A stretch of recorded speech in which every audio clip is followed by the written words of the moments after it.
একজন ডক্টরের জীবনে ঘটে যাওয়া একটি বাস্তব ঘটনাটি শুনলে আপনিও হতবাক হয়ে যাবেন। তিনি ছিলেন পাকিস্তানের এক অন্যতম খ্যাতিমান একজন চিকিৎসক, যার অ্যাপয়েন্টমেন্ট পেতে হলে একজন রোগীকে কমপক্ষে 1 মাস আগের থেকে তার পিছনে সিরিয়াল দিয়ে রাখতে হতো। তিনি প্রায় এক শহর থেকে আরেক শহরে চিকিৎসার জন্য যেতেন। সময় স্বল্পতার কারণে তিনি সবসময় প্লেনে করে যাতায়াত করতেন। তিনি বলেন, একদিন আমি প্লেনে করে এক শহর থেকে আরেক শহরে যাচ্ছিলাম চিকিৎসার জন্য। হঠাৎ মাঝপথে যাওয়ার পর আকাশ ঘন কালো মেঘে ছেয়ে গেল, বজ্রপাত শুরু হলো, বৃষ্টি শুরু হলো, ঝড় শুরু হলো। ঠিক তখনই আবার আমাদের প্লেনের ইঞ্জিন সমস্যা দেখা দিল। তখন পাইলট কাছেই একটা এয়ারপোর্ট দেখে প্লেনটা ল্যান্ড করলেন। তবে সেই এয়ারপোর্টটা শহর থেকে অনেক দূরে হওয়ায় সেখানে ভালো কোনো ইঞ্জিনিয়ার ছিল না ইঞ্জিন ঠিক করার মতো। তবে আমার গন্তব্যস্থলে যাওয়াটা খুবই দরকার ছিল। তারপর আমি পাইলটকে গিয়ে জিজ্ঞেস করলাম, প্লেন ছাড়তে কতক্ষণ লাগবে? তিনি উত্তরে বলেন, কতক্ষণ লাগবে এটা বলা যাচ্ছে না, তবে অনেক সময় লাগবে। তখন আমি বললাম, আমার তো যাওয়াটা খুবই জরুরি। তখন পাইলট বলল, তাহলে আপনি গাড়ি করে যাচ্ছেন না কেন? এখান থেকে তো গাড়ি করে যাওয়াই যায়, খুব কাছেই। তখন আমি পাইলটের কথা শুনে গাড়ি করে রওনা দিলাম। তবে কিছু দূর যাওয়ার পর আবার ঝড়, বৃষ্টি, ঘন কালো মেঘে ছেয়ে গেল, বজ্রপাত হচ্ছিল। গ্রামের রাস্তায় এই অবস্থায়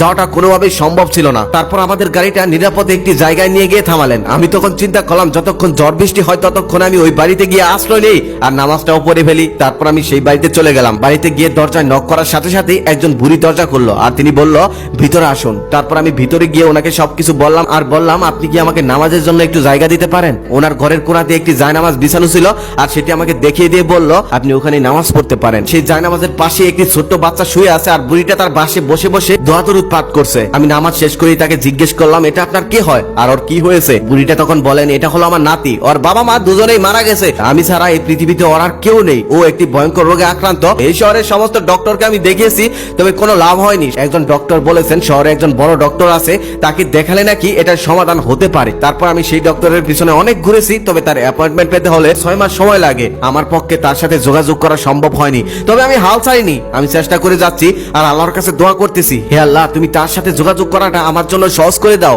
আমার তো দুনিয়াতে কেউ নেই। তখন ডক্টর সাহেব তাকে জিজ্ঞেস করলেন, সেই ডক্টরের নাম কি আপনি জানেন? তখন বুড়ি বলতেছে, সেই ডক্টরের নাম হলো ঈশান। এই কথাটা শোনার সাথে সাথে ডক্টর সাহেব কান্নায় ভেঙে বললেন। বুড়ি তাকে জিজ্ঞেস করলেন, আপনি কান্না করতেছেন কেন? তখন ডক্টর সাহেব বলতেছেন, আপনার দোয়া মহান আল্লাহ তাআলা কবুল করে নিয়েছে। শুধু তাই না, আপনার দোয়া কবুল করার জন্য মহান আল্লাহ তাআলা আকাশে ঝড় তৈরি করেছে, বিজলি তৈরি করেছে, প্লেনের ইঞ্জিন নষ্ট করে দিয়েছে, এমনকি আমি গাড়ি করে যাচ্ছিলাম সেই গাড়িটাকেও থামিয়ে দিয়েছে। যখন আমি আপনাকে প্রশ্ন করলাম তখনই ঝড়, বৃষ্টি সবকিছু থেমে গিয়েছে। আমি হলাম ডক্টর ঈশান আর আমাকে আপনার ঘর পর্যন্ত আল্লাহ তাআলা টেনে হেঁচড়ে এনে ফেলেছে।